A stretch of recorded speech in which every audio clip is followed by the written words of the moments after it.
Yesu nashimwe bakunzi bahise avuga neza official yejejwe n'Imana kandi kubw'uburinzi bwayo bukomeye. Imana yakomeje kuba mu ruhande rwacu, Imana yaraturinze kuko twakomeje kubiyisaba. Imana yabanye natwe, Imana yaraturinze umwaka wose watambutse ndetse n'uyu mwaka utangiye iminsi tuwumazemo. Turashimira Imana rero. Imana nihabwa icyubahiro. Ndabaramukije mu izina ry'umwami wacu Yesu Kristo. Numvise ari ijambo riri ku mutima rero, ndumva nifuza ko turiganira.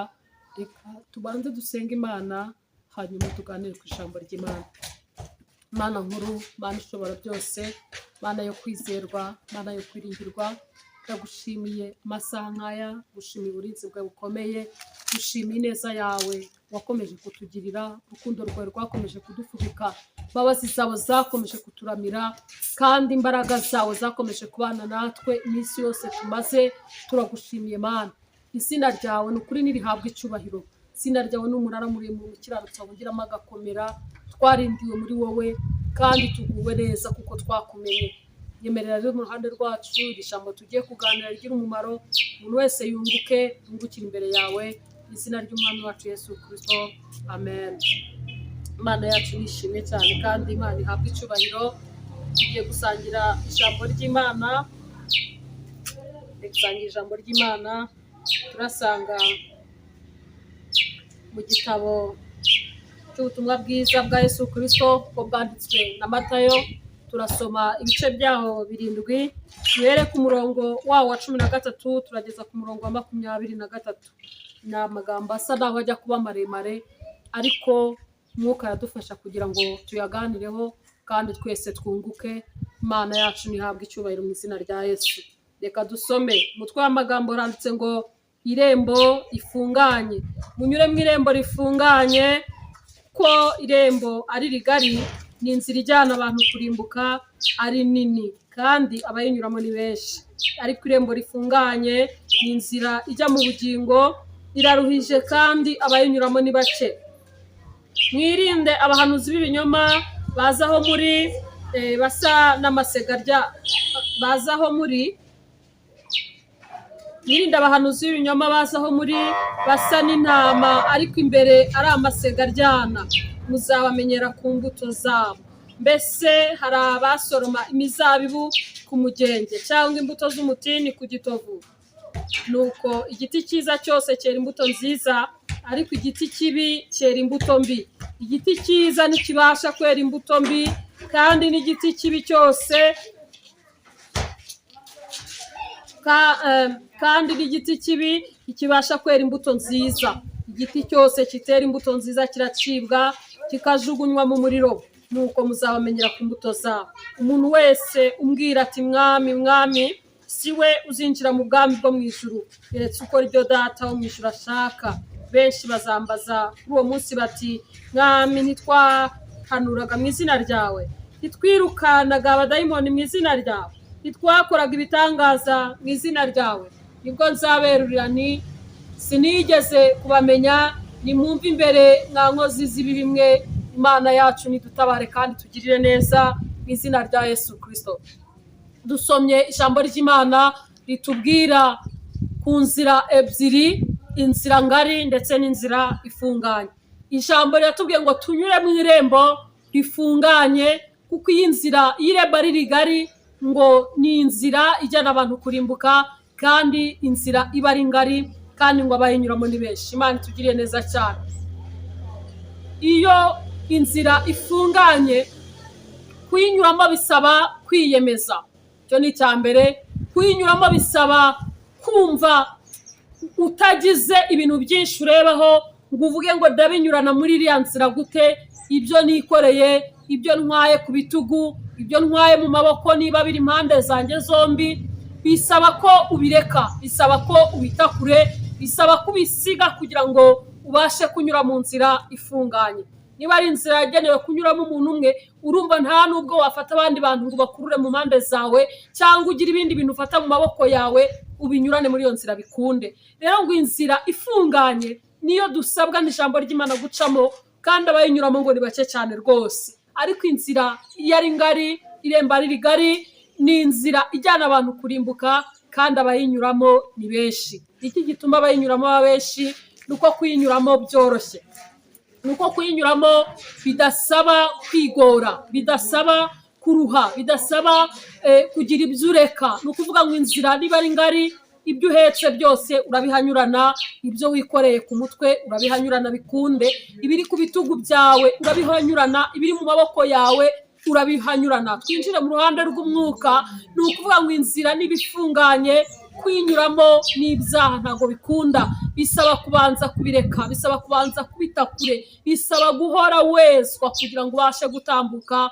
mu nzira ifunganye. Ariko inzira ngari abantu babasha kuyicamo bavuga ngo ntacyo bitwaye, byose turabyemerewe. Aha hantu kuhaca biroroshye, iyi nzira kuyinyuramo nta muntu byagora, umuntu wese ayinyuramo yumva bimuryoheye. Nyamara inzira ifunganye kuyicamo biragoye, biraruhishe, bisaba kwitanga, bisaba gucishwa bugufi. Nubwo waba wari ufite icyubahiro cyinshi, bisaba kukirekura kugira ngo ubashe guca mu nzira ifunganye. Ariko inzira ari ngari ni inzira ijyana abantu kurimbuka, kandi abayinyuramo ni benshi. Imana yo mu ijuru idutabare cyane. Tugeze mu gihe usanga abantu ibyo bari bazi neza ko ari ibyaha, n'imitima yabo ibizi neza, no kwizera kwabo kwarabishyikiraga, babyirinda, bageze aho bavuga ngo hoya bibaye ibyo gushidikanywaho, ntabwo icyo ari icyaha, rega uwabaza kanaka kandi imbere ntabwo ari uko byari biri muri wowe, cyangwa se ndumva nta mutima ukinshira urubanza. Icyo ni ikimenyetso cya mbere mu bimenyetso byinshi cyerekana ko umuntu yatangiye guca mu nzira ngari, ahari inyorosho no kwiyorohereza, aho umuntu abasha kunyura byose byiwe abyikoreye, nta na kimwe yambuye. Imana idutabare cyane kandi Imana itugirire neza. Umuntu ibyo yari yararetse, ibyo yari yaranze, ibyo yavuze ngo ibi sinzabikora, akibohora akavuga ngo noneho harageze ngo ninyurire mu nzira ngari, aho ibintu byoroshye, aho nta muntu ngora, aho nta bingora, ndumva ntashaka ibintu bikomeza kundushya, agahitamo kunyura inzira ngari. Imana idutabare kandi Imana itugirire neza. Mu nzira ngari umuntu abasha kuyinyuramo ataretse ibyaha, akaririmbana neza cyane. Niba ari muri korari ugasanga rwose bamuha gutera indirimbo no kuzantona ko bazi ko aririmba neza, ugasanga ibyo ni byiza, arayobora mu cyiciro ibyo ari byo byose, ahantu hose ukabona ni uw'imbere, ariko kureka ibyaha byaranze. Uyu muntu ari mu nzira ngari kuko ageze muri cya gihe cyo kuvuga ngo ibi ntibikincira urubanza, ibi nta mutima ucira urubanza. Ese koko birakwiye ko umukristo abaho nta mutima umucira urubanza agira? Iki ni ikibazo gikomeye cyane. Niba umuntu abaho akora ibyaha akiyongeza ibindi akavuga ngo nta mutima ucira urubanza, kandi ngo iyo nta mutima ucira urubanza nta rubanza mba mfite, ese koko umukristo akwiye kubaho umutima utagira urubanza? Nta na rimwe yumva inkomanga muri we ngo yumve ijwi rivugana nawe ngo ibyo ukoze sibyo, aho unyuze si ukwiye kunyura? Ntabwo bikwiye bene data. Iki ni igihe umuntu ageramo akagira ngo ahari byose byarejejwe, akagira ngo byose kuri we nta kibazo kikirimo, ariko nyamara ni ikimenyetso cy'uko uri murenga unyura mu nzira ngari. Nyamara wahoze mu nzira ifunganye, cyagiye wumvaga urubanza mu mutima rw'icyaha ukakihana, cyagiye wumvaga ibyo ukoze bidakwiriye ukihana, cyagiye wumvaga umwuka akubwira ngo garukiraho ukamwumvira, ukanyura mu nzira ifunganye, ukemera ko umwuka kuyobora, ukemera kunyura kunyujije, ukemera gukora icyo akubwiye gukora, burya wari ukiri mu nzira nziza. Imana idufashe cyane. Inzira yari ngari rero ni inzira ijyana abantu kurimbuka, nta kindi cyiza. Nubwo kuyinyuramo byoroshye, nubwo ari byiza, nubwo bikwemerera gukora buri kimwe wumva wisanzuye, nubwo bikwemerera gukora buri kimwe wumva ucyemerewe, nubwo uvuga ngo byose ntacyo bitwaye, ariko iherezo ry'iyo nzira Imana itugirire neza ni ukurimbuka, ni ukubura ubugingo. Nyamara waraburirimbye kenshi, nyamara warabuvuze, warahanuye,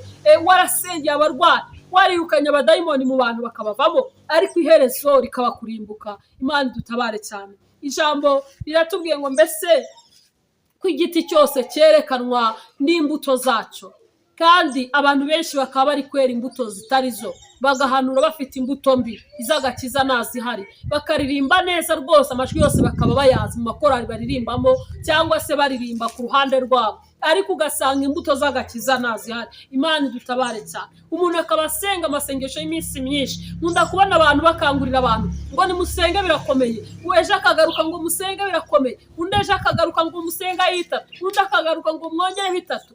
Abantu bazaba mu masengesho kugeza ryari badahinduka? badaca badakaraba ngo boge bakureho ibyaha byo mu mirimo yabo. Imana idufashe cyane. Ni ukuvuga ngo abantu benshi baheze mu gihe cyo gusenga, imisozi barayizamutse, ibitare n'amavumo babyinjiyemo, mu mazi n'ahandi, ahantu hose abantu bashakisha Imana bagerageza kuhajya ariko ntibihane kuko bari mu nzira ngari, inzira inyurwamo n'abantu benshi, ariko kwihana ni ikibazo. Rero iyo umuntu ashaka kunyura mu nzira ifunganye bimusaba kwiyemeza, n'intambwe ya mbere bimusaba kugira ibyo areka, bimusaba ko ibiri ku bitugu bye abita. Ari indirimbo twaririmbaga ivuga ku nkuru za Mukristo ngo ari mu rugendo yahuye n'ibintu byinshi cyane. Ari aho yageze ahasanga isayo y'agahinda gasazi, ari aho yasanze intare zitonoma, ari aho yasanze ibikomeye by'uburyo butari bumwe. Ariko ijambo riri muri iyo ndirimbo cyangwa se no mu gatabo k'umugenzi riravuga ngo hari aho yageze ku musaraba. Haleluya! Ngo umutwaro wari uri ku bitugu bye umuvaho uragwa, atangira kuririmba ati ndashima umusaraba, ndashima yamba nziza, ariko cyane cyane ndashimira umwami Yesu wawubambweho, ndashimira uwancunguye, ndashimira uwambohoye, ndashimira uwambabariye ibyaha akemera kumfira, akemera kubambwa ku bwanjye. Imana ishimwe. Ariko ngo yari ageze ku musaraba yemera gucishwa bugufi, yemera kujya munsi y'umusaraba, aravuga ngo ariho nzaguma iteka kuko niho mpabwa ku buntu amazi y'ubugingo. Imana ishimwe. Aravuga ati ndashima umusaraba, ndashima yamba nziza, ariko cyane ndashimira umwami Yesu. Iyo ni indirimbo umuntu aririmba amaze gutura imitwaro, ageze hagati mu nzira ifunganye, abonye ko gusesera muri iyo nzira, abonye ko kuyitambukamo bimusaba kudasaza imigeri, bimusaba kudatera amaboko iburyo n'ibumoso, kuko iyo nzira ni nto, bigusaba kugenda utuje, bigusaba kugenda ukomeza imbere. Nta bintu byo kujarajara ngo biriya ni ibyanjye biri iburyo, ibiri ibumoso n'inyuma byose ngo byari ibyanjye ngo nimbifate. Ntabwo byagukundira. Iyo utangiye gusamira byose uba winjiye mu nzira ngari. Imana idutabare cyane kandi Imana itugirire neza. Rero irembo rigari ni inzira ijyana abantu kurimbuka, kandi ngo abayinyuramo ni benshi kuko bumva bitabagoye nyine, ntabwo bibarusha. Umuntu ayinyuramo akurura ibyo atunze byose, umuntu ayinyuramo akurura ibyo afite, ibyaha byose aramiragura, aragotomera byose, agaca muri iyo nzira, agakomeza akaririmba, agakomeza agahanura, agakomeza akiyiriza ubusa, agasenga amasengesho y'iminsi myinshi, ariko atihana kuko ari mu nzira ngari ijyana abantu kurimbuka. Imana dutabare cyane. Yarangiza ati nta cyaha kicira urubanza, mutima utancira urubanza, numva nta cyaha mfite. Koko se nibyo? Umukristo utumva umutima umukomanga, akumva muri we nta kintu kimucira urubanza, byose kuri we birera, ibiroha akanywa, ameza akanywa, byose akavangavanga, uyu yaba ari mu yihe nzira? Ko ari inzira imujyana mu irimbukiro. Imana idutabare cyane. Yenzura neza mwene data, inzira uri gucamo imeze ite? Inzira uri gucamo aho byose wakumakumye mu rugendo ntabwo bifite, ntabwo ukibihetse. Icyo wari wararetse ntiwongeye ukagitoragura ukavuga ngo mu rugendo biremewe, byose nabitwara kandi gagenda. Urimo kuyoba, uri kujya mu nzira ngari, nubwo kuyigendamo byoroshye, nubwo bitakurusha, nubwo bitakuremerera, nubwo bitakugora, ariko iherezo ni ukurimbuka. Imana itugirire neza cyane. Imana idutabare. Umukristo atunga umutima ukorwaho, atunga umutima wumva urubanza icyaha kibayeho, atunga umutima wumva urubanza yakoze cyangwa n'Uwiteka, ariko wowe ntakigucira urubanza. Byose biremewe kuri wowe, byose wabyiberamo nta kibazo. Iyo ni inzira ngari uri kuyoba, iherezo ry'iyo nzira ni ukurimbuka. Imana idufashe cyane kandi Imana itugirire neza. Umugabo nta bwenge, wagiye nta rwandiko, agira ngo arinjira, aravuga ati ngenda nyura izindi nzira, ibintu byo guca ahantu binsaba kujya gufata inzandiko. Oya, aragenda, ariko agezeyo baramubwira bati hoya da, yari ukubanza gukizwa, wari ukubanza kureka ibyaha, wari ukubanza guhinduka. Ati narasenze, nasengaga 3 buri cyumweru. Oya, ntabwo kwari ukwiyiriza ubusa, ntabwo kwari ukureka ibyo kurya ngo abantu bamenye kuzi gusenga cyane, ngo abantu bamenye kuzi kwiyiriza, ngo abantu bamenye ko watendinga amateraniro yitabira. Oya, kwari ukubanza kweswa no kureka cyane igisa nacyo. Imana idufashe cyane. Imana itugirire neza. Umukristo ukiri mu nzira neza, yacumuye arabimenya, yakoze icyaha arabimenya. Mutima ntabwo urya ruswa, mutima ntibabaza abaturanyi ngo mbese iki nakoze kirakwiye. Oya, mutima wawe ubizi neza ko uri mu nzira ngari cyangwa ko ukiri mu nzira ikuganisha mu bugingo, ariko none uracyafite amahirwe. Imana ishimwe. uracyahamagarwa mwene data, Imana iracyaguhamagara kuko Yesu mubana gitegeye ibiganza, nawe urimo nanjye ndimo, kugira ngo tugume mu nzira ifunganye, twemere kuyicamo, twemere kugira ibyo twiyambura, twemere kugira ibyo tureka, nuko tuzabona ubugingo. Imana ishimwe. Ijambo kandi ryakomeje ratubwira ngo mbese imbuto nziza ko ziva ku giti cyiza, igiti kibi nacyo kikera imbuto mbi, kandi buri giti cyose kikamenyekanishwa n'imbuto zacyo. Hari umuntu wafata imbuto nziza ngo azibone ku giti kibi? Ese hari umuntu wajya gushaka amapera ku matovu? Ese hari umuntu wajya gushaka wenda amaronji agenda bishakire ku munyinya? Byashoboka se? Ku muvumu se wasanga yavoka? Ntabwo bishoboka. Igiti cyose cyerekanishwa imbuto zacyo. Imbuto zawe zimeze gute? Aho utuye imbuto zawe zimeze gute? Ubanye gute n'abantu mubana? Ubanye gute n'abo mu rugo rwawe? Ubanye gute n'abaturanyi? Ubanye gute n'abandi bagabo bagenzi bawe, n'urundi rubyiruko rugenzi rwawe? Ibyo muba mu munsi kundi nibi gusenga, ugasenga amasengesho menshi, ko wiyambura ibyo ari kukugira umumaro mu ruhande rw'umubiri ukabireka, ariko ubugingo ntiburonke. Byaba bikumariye iki mwene data? Byaba bikumariye iki? Wiyiriza ubusa iminsi myinshi, wakumva bavuze ngo byakomeye musenga, ukihuta ugasenga. Undi yaza ati byakomeye musenga itatu, ukihuta nawe ugasenga kubera ubwoba gusa, ariko butakugeza ku bugingo. Rero ijambo riravuze ngo buri giti cyose barishimye cyerekanishwa cyangwa kigaragazwa n'imbuto cyera. Imbuto zawe ni ukuri. Ijambo riradusaba kongera kugenzura. Ngewe ubwanjye uvuga ibi, ngenzura imbuto nera. Nawe ubwawe uneze amatwi, twese tugenzura imbuto twera, tumenye niba inzira turi gucamo ari inzira ngari, inzira yo kwiyorohereza, inzira itabamo urubanza rw'icyaha, inzira umuntu yumva ntacyo bimubwiye, byose abyemerewe, byose afata. Oya, ntabwo mu nzira ijya mu bugingo byose tuyabira ngo dukurure, ahubwo tugira ibyo tureka kugira ngo tuzabashe kuraga ubugingo. Imana yacu nihabwe icyubahiro mu izina rya Yesu Kristo. Nuko rero hari igihe ngo ku iherezo Mwami Yesu ngo kuri wa munsi ngo azahamagara, nuko nahamagara ngo bamwe baze bavuga ngo mwami ngo twarahanuraga mu izina ryawe, kandi koko barahanuye, bahanurira abantu biranasohora. Twigishaga ijambo kandi koko barabikoze, baba nk'icyapa ariko bo ntibahinduka, bavuge bati mwami twaririmbaga neza, n'ikimenyimenyi ninjye wantonaga indirimbo zose za korali. Ibyo ntabwo bizaba biri gukora. Udahinguke ati mwami iyo nabaga ntacuranze, korali yarahagaraga, umurimo ntiwakorwaga, bakomaga ingoma bikabananira. Ntabwo ibyo bizaba biri gukora mwene data. Gukiranuka niyo turufu gusa. Imana idufashe cyane kureka ibyaha, niyo ngingo izarengera umuntu ku munsi nk'uwo. Nukunda barahahingutse ati mwami iniforume za korali zose naraziguraga, mwishyura yanjye nikoze ku ikofi. Ntabwo ibyo bizaba biri gukora. Imana idutabare cyane. Imana turengere. Undi ahahinguka ati mwami iyo babaga bari mu nyubako ku rusengero, naraza agasima nkazigura zose, naraziguze. Bati rwose n'abadiyakoni mwababaza, mu bitabo byabo nabaga ndimo kuri liste, nabaga ndi uwa mbere. Ibyo ntabwo bizaba biri gukora. Gukiranuka no kwera imbuto izo weze utaragera ku munsi w'urubanza, nibyo bizaba bifite umumaro gusa. Imana ishimwe. Haleluya. Undi ahinguka ati mwami cyagiye bafunze isengero bavuga ngo twuzuze ibisabwa. Urusengero rw'iwacu nsa nkaho narwujuje ngenyine ibisabwa, nsa nkaho byose ari njye wabishyizeho kugira ngo bene data baterane. Ibyo ntabwo bizakurokora ku munsi mubi. Ikintu kizakurokora gusa ni uko wakiranutse, uko wanyuze mu nzira ifunganye, yayindi umwami ashaka kucamo, inzira ijya mu bugingo. Imana ishimwe cyane. Undi barahahingutse ku munsi w'urubanza ati mwami nambitse abakene 300, kandi rwose birazwi no mu kagari bari babizi kuko natungaga na kamera bakabibona, amakuru arahari. Icyo gihe ntabwo bizagira umumaro, ntabwo bizakora. Ikizakora gusa nuko wakiranutse, nuko weza imbuto z'agakiza, nuko weza imbuto ukanyura mu nzira ifunganye. Imana ishimwe cyane. Imana yahabwa icyubahiro. Imana yacu ishimwe kubwira ijambo, ishimye ko twumva. Mwene data urimo guca he? Uri kunyura mu yihe nzira? Uri kunyura mu yihe nzira? Ese byose niwabyoroheje? Byose niwavuze ngo nta kibazo?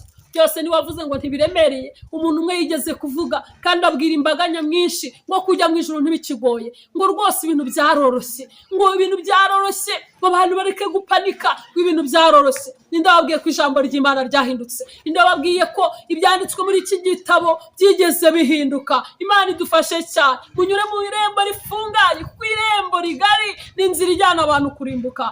Muri iyo nyoroshyo ni mu burimbukiro, niryo herezo, hahandi abantu bazahinguka. Ijambo ryatubwiye ngo abavuga mwami mwami bose ntabwo ariko bazaraga ubugingo. Imana idutabare cyane.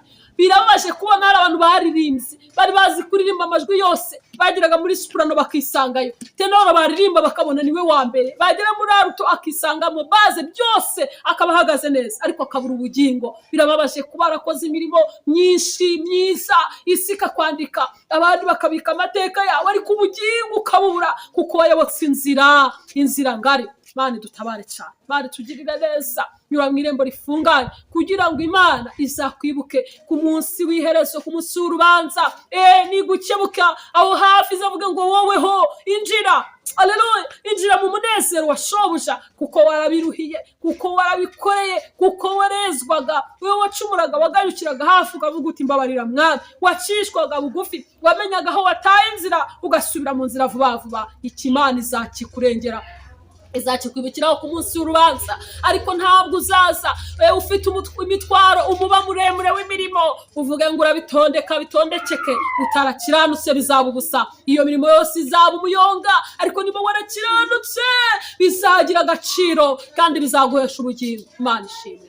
Rero mwene data, reka soreza ahangaha mwinginga wongera utekereze neza, inzira uri gucamo imeze ite? Inzira uri kunyuramo ni iyi? Aho niho wabonye aho benshi baca ukumva nawe niho hakubereye? Aho niho wabonye aho abamama benshi bari kunyura ukavuga ngo nanyuze hariya nabanyobye? Aho wa musore we niho wabonye inzira basore bagenzi bari gucamo ukavuga ngo iriya niyo nzira? None se mugabo, ntiwabonye inzira abandi bagabo bagenzi bari gucamo ukavuga ngo aha niho nkwiye kunyura? Ariko ikizakurokora ku munsi mubi ni uko uzaba warakiranutse. Imana ishimwe. Ni uko uzaba waributse neza, ukamenya inzira uri gucamo, ugacishwa bugufi, ugahitamo kwera no gutungana. Imana ishimwe cyane. Ijambo rero ravuze ngo munyure mu irembo rifunganye, kuko inzira ngari ijyana abantu kurimbuka, kandi abayinyuramo ni benshi. Uhitamo guca abantu benshi baciye, ahubwo emera Mwuka kuyobore, aho kujyana ujyaho, kandi uzaraga ubugingo. Imana iguha umugisha rero wo kumvira ijambo, kandi Umwuka wera arushaho kugukangura, wemere gusinzira ngo uheranwe n'ibitotsi byo mu isi y'imperuka. Hari indirimbo turirimba ngo abagenzi bari mu rugendo bagera mu isoko ry'imburamumaro, kandi ngo bageze baravuga ati ntabwo twagura muri isoko ry'imburamumaro, ntacyo tubonye cyo kugura, ahubwo turagura ukuri. Rero mwene data, muri iki gihe kimeze gutya, urasabwa nawe kugura ukuri. Urasabwa guhitamo gufata ijambo ry'Imana, icyo wamenye, icyo wumvise, ukakibika kikakurinda, kikakuyobora. Ibi bitabo byaba bitakinahari, byaba bitakyemewe kubikoresha, byaba bitakyemewe no kubitwara, umutima wawe ukaba utunze ijambo rizakurinda kandi rizakuyobora, ukaguma mu nzira nyakuri izaguhesha ubugingo. Imana iguha umugisha rero, kandi Imana irushaho kukuyobora inzira ikwiye, kugira ngo utayoba ukisunga abandi, iherezo ryawe rikaba ribi. Turagushimye Imana, imbazwa kubw'ijambo ryawe. Mwuka wera arushaho kwigisha abantu, kandi abahumure barebe. Umuntu wese yisuzume, amenye inzira ze, asuzume ubuhamya bwe, asuzume urugendo rwe, asuzume amagambo avuga, asuzume imikorere, asuzume mu gicuku cy'ijoro, asuzume aho abantu batari, asuzume yitaba telefone, ibyo avuga ni ibiki, asuzume umuntu wese Umwuka aganire nawe, asuzume iby'inzira ye, amenye ngo ni guca mu yihe, mbese si yo gukiranirwa. Umwuka baradukangure kandi aduhishurire Yesu, kugira ngo tunyure mu nzira Imana ishaka ko ducamo, tuzaraga ubugingo. Turagushimiye rero kutwumvise, muri byose twacyubahiro, mu izina ry'Umwami wacu Yesu Kristo. Amen. Imana ibahe umugisha.